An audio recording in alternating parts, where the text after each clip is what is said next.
So guys, this headline says exclusive: 2 suspected coup plotters on the run as military makes more arrests.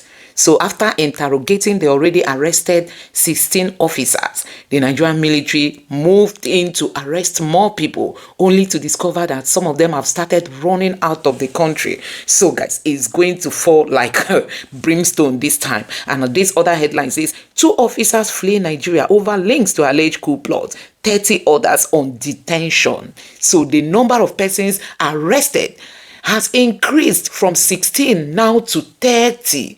And like we've learned, 2 are already on the run. So guys, the Tinubu's government is not going to spare anybody who tried to oust him. Don't forget that the Nigerian military came out denying this alleged coup plot. Even the Nigerian government say they are in the same stance with the Nigerian military, that there was no coup plot. But now, look at massive arrest happening in Nigeria. Now, Sowore has told them that they need fairness in all these alleged coup plots. Sowore demands fair, transparent trial for detained military officers. This is coming from Sowore, that we don't want to hear that there was a backyard trial for these people, that it should be fair and, it should be transparent. Nigerians should be carried along so that everybody will see how the trial is going.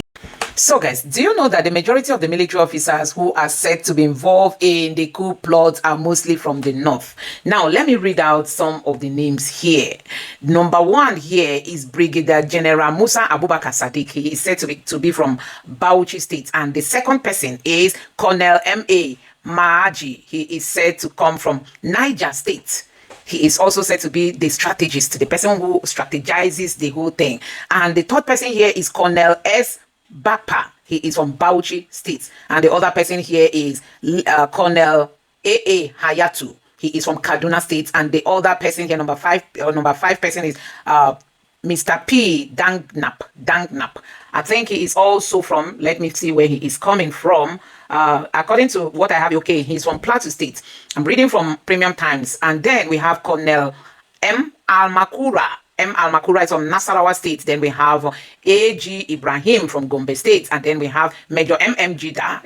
M.M. Jida is from Katsina State. And then you have Major M.A. Usman.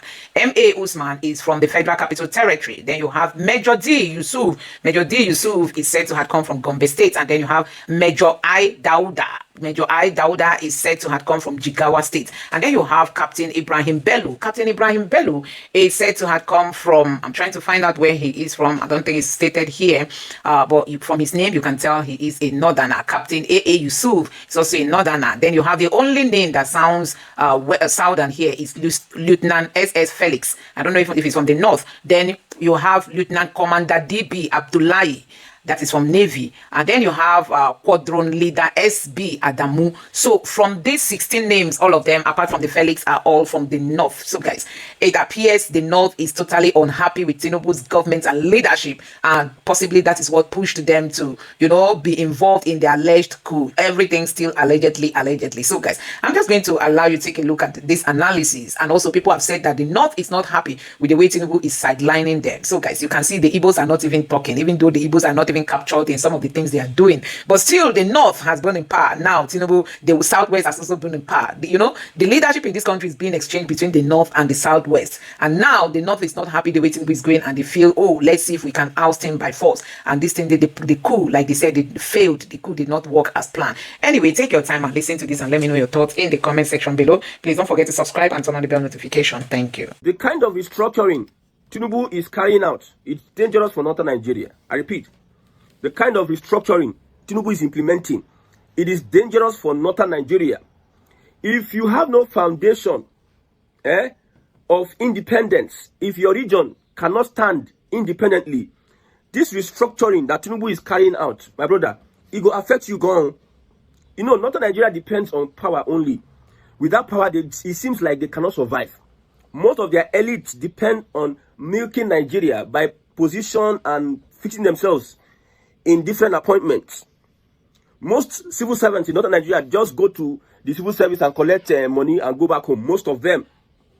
So this Tinubu's restructuring that is going on, if you are not well structured to stand on your own, to live on your own, if they come up food for your mouth, my brother, the hunger will kill you. That is what is going on, happening to northern Nigeria. Just within 2 years of Tinubu becoming president, you can see everybody's running helter-skelter, going haywire left, right. Just within 2 years of Tinubu's presidency, Arewa Twitter is complaining. 573,000 people applied for customs service, out of which 286,000 were shortlisted.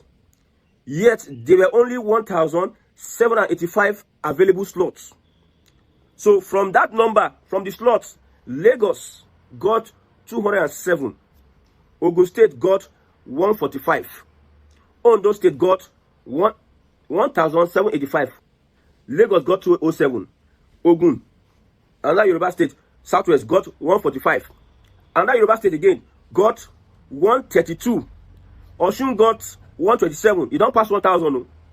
Ekiti got 93. While Kanu got 31. Katsina 20. Zamfara only 16. Now this northerner is saying that a clear indication that the Tinubu administration doesn't truly believe in the idea of one Nigeria. Should be I tell you now.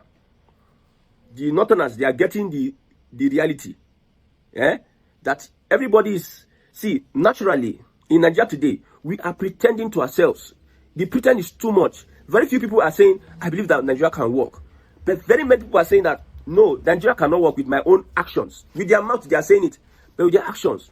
Look at Buhari and the Southern Sokoto that will say that the unity of Nigeria is not negotiable. But when he became president, he did not consider the unity of Nigeria.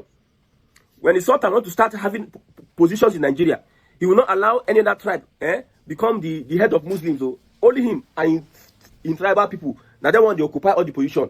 Then they're not going to consider one Nigeria. So some people, they are saying one Nigeria, they are scamming you. So this northern is saying that a clear indication that the Tinubu administration does not truly believe in the idea of one Nigeria. Tinubu and nepotism, now 5 and 6, I agree. But at least he stepped into Buhari's shoe. Buhari led the way. And you can see hypocrisy. Northern Nigeria and hypocrisy is 5 and 6. I've never seen the most hypocritical political class in the history of Nigeria, if not for not Fulani-led Northern Nigeria. Fulani conquered Northern Nigeria. When it comes to appointment, their own nepotism is next to none. Over the years, if you have alliance with Northern Nigeria, they will tell you that our interest first before your interest. Now they cooperate. Una can never share 50-50 with Northern Nigeria, with your partnership. You can never have 50-50. Northerners will have 70 and give you 30, or even 65 and give you 35. They can never give you 50-50. So when you talk about nepotism, Northern Nigeria, they lead the table. Now them they lead table. So if Tinubu at nepotism is 5 and 6, then Northerners, their own nepotism, I don't know how to put it. It's like husband and wife. Their own is holy matrimonial. They are married to nepotism. They are even giving birth. They have children from nepotism. That is Northern Nigeria. The Southeast is being marginalized. We know. Nobody can come and tell me. Tinubu's government, you can see, Lagos is having, all the Southwest states is having over 80% of the slots, 1,785 of the available slots. But let's look at this. Look at this. If you look at the Nigerian customs, what is the percentage of Northerners that are in the customs? I'm asking my Northern brothers. Look at the Nigerian customs. What is the percentage of Northerners that are in these Nigerian customs? And if you are going to balance the equation, do you think that they should even be collecting Northerners in the first place? All this one is going to Kanu, Katsina, and Zamfara. Do you think that they should be collecting? This one should go to the Southeast, because the Southeast is not as represented as Northern Nigeria in the existing structure of the Nigerian customs. This is what we need to look at. But most of these guys, because of hypocrisy, is their lifestyle. They can just say anything. Like I said, if Tinubu starts his main restructuring, and in your region, you people cannot stand alone without government help or political power. The Southeast have been surviving over the years without tangible federal government presence in the Southeast. And it is an added advantage, because I told you, Nigeria is going to expire very soon. Because with what Tinubu is doing today, a lot of people will not agree. You see the coup plot, and those that were exposed, those northern officers that were exposed, you know, say now Muslim ticket. You see that coup plot? Now on a small one. Yes. If Tinubu wins the second term, you never see restructuring. You never see restructuring. there's a whole lot of reshuffling, a whole lot of shake-up going on in Nigerian military. Let me even tell you, Southerners are being strategically positioned so that we will not get another coup again. Imagine the intelligence officer were to be a northerner, that Udien Denye, that Cross River man, I think in charge of defense intelligence, that was retained by President Bola Tinubu, as if he was a northerner, a Fulani, that is loyal to the Uthman and Fodio ideology. Do you think that intelligence will have leaked? That's a question. I'm not making a submission. That's a question. Do you think that they will have leaked that intelligence? I saw a report that they were even they assigned somebody actually to go and kill NSA Ribadu. Next president. It may be funny. I am not always right in my analysis. You won't always agree with all the things I say because I am not too perfect. But I can tell you that what Ribadu is doing, it is preparing him for the next presidency. The only people that can work with Tinubu are loyal people. He doesn't even look at your capacity above loyalty. You must have capacity. But what will put you at a high pedestal is your loyalty. So this young man, NSA Ribadu, is showing his own loyalty to President Bola Tinubu ahead of Shetima. No show for Erufayo. God. This politics. I said this before that if it were Obasanjo and Jonathan that all these things were happening, they could not remove them since. Although there was a coup attempt to remove Obasanjo. But Obasanjo did not operate the way Tinubu is operating now. Obasanjo did not operate the way Tinubu is operating now. If Obasanjo were operating the way Tinubu is operating now, my brother, then you go see, say, now you see, northern leaders are not speaking. The cabals are not speaking. Northern cabals. The generals are not speaking. Everybody's keeping quiet. Strategically, one by one, they will remove them. They rearrange them. If you are in military intelligence and you are loyal to Uthman Danfodio, you understand what I'm saying? They will come out to you, they will put you for administrative. They will carry person will say, they're loyal to a southern agenda. I'm telling you how it is. In our studios, in our conventional media, some of these things can't be said. This is my own perception. I'm giving you my perception. If you are loyal to so, my brother, they will carry you go administrative. The sensitive position will be given to the loyal ones or the southerners. I tell you, the NSA has the responsibility to protect the president. The brigade of guards, let them go arrest Tinubu. They go run the package. If they don't, look at all those people, the names of those people. Now, officers, young officers, they won't run the package. Hey, I know I'm laughing because there's many things to say that I cannot say. But the reality here is that Tinubu has to make sure that every single grip the Fulani has in Nigeria, they should remove it and there should be a renegotiation. We are not saying that you should not give them position. There should be a reorientation of these Fulani politicians because their mindset, their plan is not good for all of us as a people. Imagine you have oil in the south. The largest people, the people that own oil well are from northern Nigeria in their numbers compared to those that the oil well is in their ancestral and father's home. The same thing happening to the southeast. Let me not even go there. To the southeast, we know that things are coming. See, every action that is being carried out has a day of reckoning. That is it. If it doesn't happen in our generation, this thing will pass it from generation to generation to tell them that look at what happened though. Thank God we know that the Fulani has a reputation in Nigeria. That is why we are saying Tinubu restructure this country. Restore this country. Unite Southern Nigeria. Make sure that we are united. However it is. Many people did not believe that Tinubu will collapse Southern structure. And I was saying it a very long time. You know, when Alex Oti said, if you want to come and rig in Abia State, be ready to write your will. Some people will be saying in their mind, should be this young man say, Alex Oti, he go join APC by the end of this year. We are waiting for him. To see whether it will come to pass. Sit down there, they look. Sit down there. If Alex Oti, which I'm very sure, is a candidate for APC, if you want to see, let me not make you afraid because the opposition self don't fall my hand. I ask people this question: how do I know? Like, there are three things that make me know that this guy will move to the APC. Let me just tell you the third one. I will not tell you the first. I'll tell you the second one. I will not tell you the first one. The second one is that I traveled to my village. I traveled And almost all the political structures in my village, they are joining the APC. This one is not. I traveled my village last year. It is last year I traveled. That is the second reason. First reason, the most important, I will not tell you. You go use your ICM. So how did I get my own summation? Everybody is saying we are using Labour Party for now. Labour Party has issues, we know. We know that Tinubu has infiltrated, blah, blah, blah. And we cannot staying in a party that has crisis. This and that. You understand? People are putting the structures they are APC. Although some people are staying in the Labour Party just to wait, to look at what can happen, what cannot happen.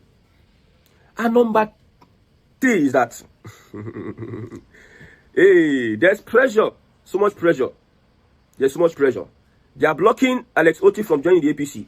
APC is a party that everybody wants to join because people want to take power by all means. You think you have a brother when there's an alternative for him to take over. If there's an opportunity for your brother to overpower you, now that you go know, say, you know, get brother.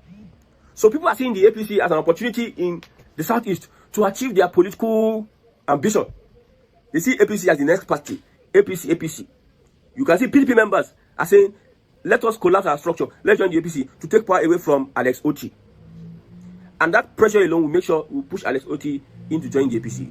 There are allegations. I'll use the word allegation because if I say it emphatically now, you will say this will not come again. The allegations that Alex Otti is moving from one place to another, trying to lobby himself.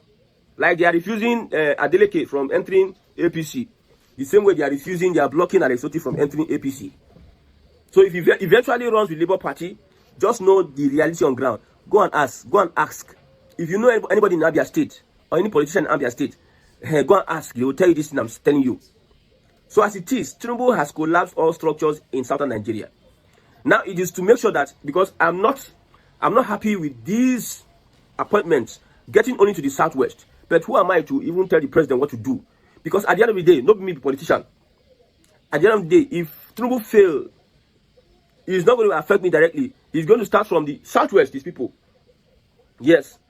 A particular northern politician said that, that is why we did not give Abiola power. That is why we did not allow Abiola, because we have foreseen it. And this is what Tinubu is doing to us. So it's an opportunity for Tinubu to genuinely unite the South with all these appointments. Because if we continue like this, my brother, that is on one side. So don't expect northern Nigeria to stop at anything. Because they are going to still launch until, because it is their survival strategy. Staying in power is their survival strategy. Nobody's talking about opposition anymore. Northerners, they are looking at, it seems this opposition is failing. No? That is why we are seeing something else happening, wanting to overthrow the government.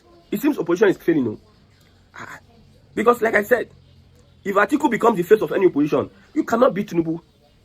Okay, it'd be very hard to beat Tinubu. Let me not say you cannot beat Tinubu. I'm not God. Because the indices are there. Yes. Southern Nigeria, like never before. The people that are alive, see, I don't know how to explain this thing. The people, see, the way APC is becoming popular, it will become popular to the extent whereby the Northerners that are in APC would not want to sabotage APC at this moment.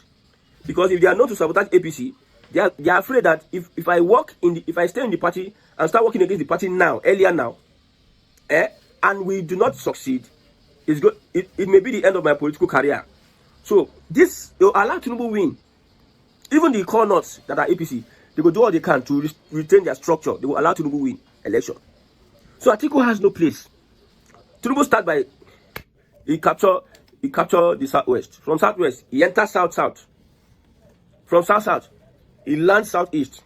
From southeast, north central it is based now. From north central, he go enter northwest. From northwest, he go see say they will look northeast like that. Southeast, southwest, north central, northwest, go they look northeast with big eye like this. So, what is the next for you, northeast? With Atiku and Co, and Erufai and Co, there. Yes. But people don't believe it. You know, see, some people, their minds are made up. They don't believe. If they use a southern person like Obi or Jonathan as the face of opposition, it goes to say the dynamics go change. You will not believe it. But you know, this Atiku will not allow. He wants to be there. You know, Old people don't change. I told you. An old person can never change you. It's just like you want to turn a prostitute to a wife. The way it looks impossible is how impossible an old person can change. Look at what's happening in Ivory Coast. Look at what's happening in Cameroon. Almost all the people in the top parliaments, they are over 80. They are over 80. The president still wants to be in power till he dies. Are you not asking question? Is this old man, is he not wise enough to make sure that he grooms a young? Is he not wise enough to make sure that he grooms a young person to come and take over power? Is he not wise? What is wrong with him? But he's an old man. He has. This is the taste for power. He's making me not to think well. That's the same thing happening to Atiku. He will not look at the interest of the people or the possibilities. He will want to by all means, because he's an old man. And old men don't change. Old men, they become more gnarl in that their bad attitude. If they are good, they are good. They will come. It's just like you use oil and stain white. You use engine oil and stain white. You can't leave the engine oil for the white for like 1 day, 24 hours. You can't say you want to go wash them. You want to go wash them, make it be like before. That's how old people are. You cannot wash them. So that's why I'm saying Atiku, he go spoil the opposition, and you can't make Tinubu win.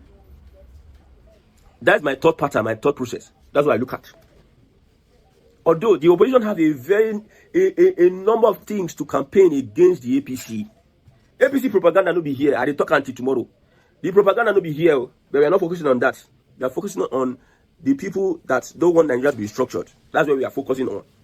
But APC propaganda, if the opposition were to be useful, they know what they can do. But they cannot be useful under an Atiku, because as old men, they never change. They never stop at become. If an old man becomes foolish, and the foolishness is in him, he can't grow old. That foolishness will be legendary. If an old man is a thief, he's a criminal, and he grows with that criminality, his criminality will be legendary. If an old man is a corrupt politician, the corruption will never leave him. He's going to use wisdom to boom. So as it stands, I pity for northern Nigeria. I pity for the people. You know, northern politicians themselves, they are impoverishing their people in northern Nigeria themselves. These are the people I'm pitying for. The tax bill will take food from the mouth of many politicians in northern Nigeria. The census, where they go carry out, will take food from the mouth of many northerners in northern Nigeria. Many other policies that are coming on, you don't stay, una don't plenty for here, una be northerners, una don't plenty for CBN. We need to reshuffle and restructure this so that the south can also have position. Now only una get Nigeria, now be northerners, no una get Nigeria. That one self will happen. And the people that will lose their jobs, because they live off political power, they are not trying to be useful with their lives. Northerners, I pity them. So as it stands, if the North is blaming Tinubu for becoming nepotist, not that Nigeria, they are married to nepotism. They have even given birth to children. I don't know what they call children. The name of the children that they give birth to. So as it stands, hey, may God help Nigerians.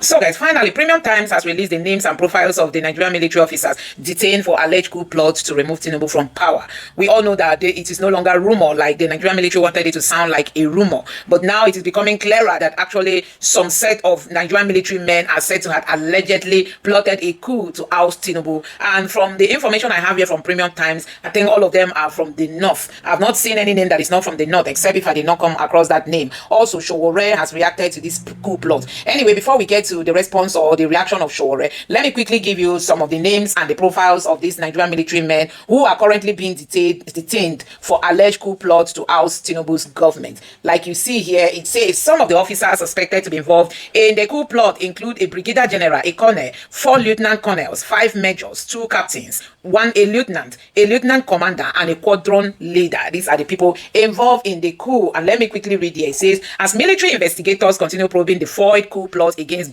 President Bola Tinubu's administration, Premium Times has exclusively obtained details of the identities of the top military officers allegedly involved in the failed coup attempt, in the failed coup attempt. And it went further to say, sources with the details of the ongoing investigation earlier told this medium that 14 of the 16 detained officers with regards to the coup plot are from the Nigerian army. The remaining 2, they say, are from the Navy and the Air Force. So 14 are military men. 1 is a naval officer and the other one is from Air Force. And then it went ahead to say, according to our sources, 12 of the 14 army officers belong to the infantry corps and the frontline combat unit, whose troops primarily engage on ground battle. So 12 of these people are those people, possibly those that are fighting Boko Haram and the rest of it. They are people who are involved on ground battles. Anyway, guys, let me quickly share with you some of the names and the profile. The first person you are seeing here is the person who is said to have been the key leader in this alleged coup. His name is Brigadier General Musa Abubakar Sadiq. He was born in January 1974,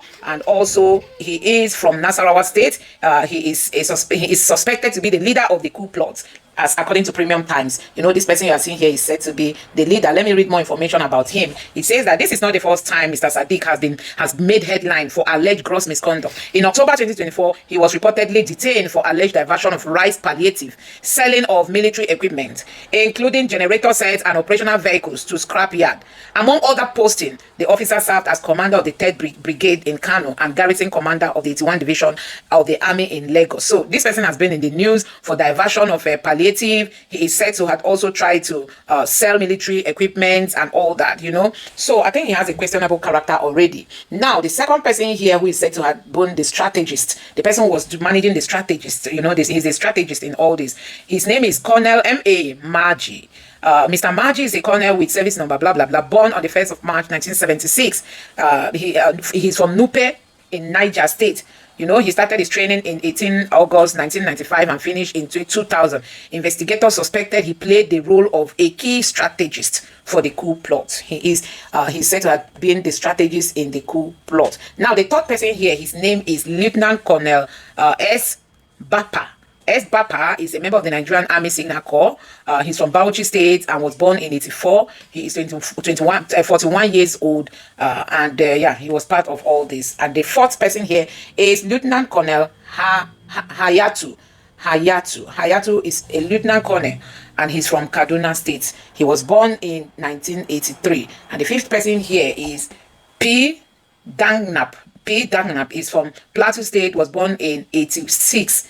In 2025, he was court-martialed alongside 29 others of offenses related to fight against Boko Haram. So this P. Dangnap has also been in the news, you know. And then the next person here is Colonel M. Al-Makura. I think all of them are from the north. M. Al-Makura is from Nasarawa State, was born in 83. So these people are mostly like 40 years, 41, 42, thereabout. You know, he's from Nasarawa State and was born in 1983. And then we have Major A. J. Ibrahim. He was born in 1987 and he's from Gombe State. Then we also have here Major M.M. Jida from Katsina State. He was born in 1985. And then we have here Major M.A. Usman. He was born in 1989 and he's from the Federal Capital Territory. He's from Abuja, the Federal Capital Territory. And you have Major D. Yusuf. Mr. Yusuf, a major with the service number, blah, blah, blah. He was born in 1988.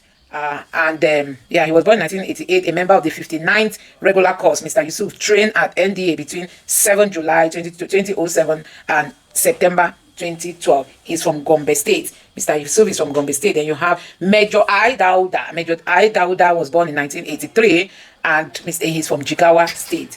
M.I. Dauda. And then you have here Captain Ibrahim Bello. Captain Ibrahim Bello was born in 1987.